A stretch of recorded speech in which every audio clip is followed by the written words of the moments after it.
Bonjour à toutes et bonjour à tous, bienvenue dans la Minute Techno Alimentaire. Aujourd'hui, nous nous retrouvons pour une question de fromagerie. Quelles sont les différentes techniques de salage utilisées en fromagerie? Alors, il y a plusieurs techniques avec chacune leurs avantages et leurs inconvénients. Je les détaillerai ultérieurement. Mais dans un premier temps, on va voir ces différentes techniques. Tout d'abord, une des techniques les plus usuelles, qui est plutôt réservée au fromage à pâte molle, plutôt perméable, où on n'a pas besoin de détamponner la croûte, c'est utiliser du sel sec. Donc, on répartit du sel fin en surface du fromage, ce qui a l'avantage de sélectionner davantage les flores, par exemple, de limiter le mucor et de favoriser les géotrichum et les pénicillium si jamais on se débrouille bien. Donc, première technique plutôt adaptée aux pâtes molles perméables, aux pâtes molles lactiques, le salage au sel sec. Deuxième technique, plutôt utilisée pour les pâtes pressées, qui sont des fromages imperméables, où le sel a du mal à rentrer, on utilisera plutôt la technologie du salage en saumure, une solution plus ou moins saturée en sel, en général saturée, qui a l'avantage de détamponner la croûte du fromage et de favoriser l'implantation des flores, les bonnes comme les mauvaises.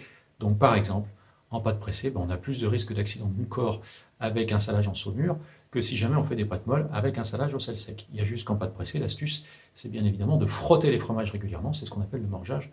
Nous en avons déjà parlé dans une autre vidéo.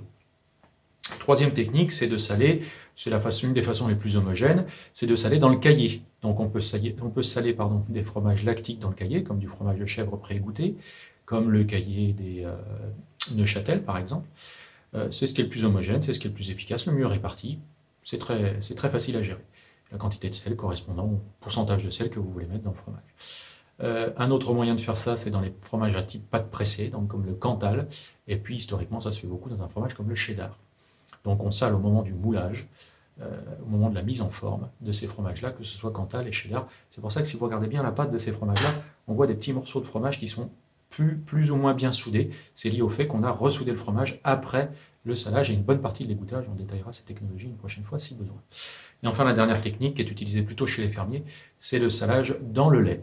Donc ça se fait, ça permet en plus de sélectionner les flores, c'est-à-dire que les coliformes étant un peu plus sensibles au sel que les ferments lactiques, ça limite les coliformes, ça favorise les ferments lactiques. Et puis une dose de sel correcte, ça permet d'accélérer un petit peu la coagulation et d'avoir un gel un peu plus ferme au départ. Donc voilà pour ces différentes techniques, adaptées à chaque type de fromage.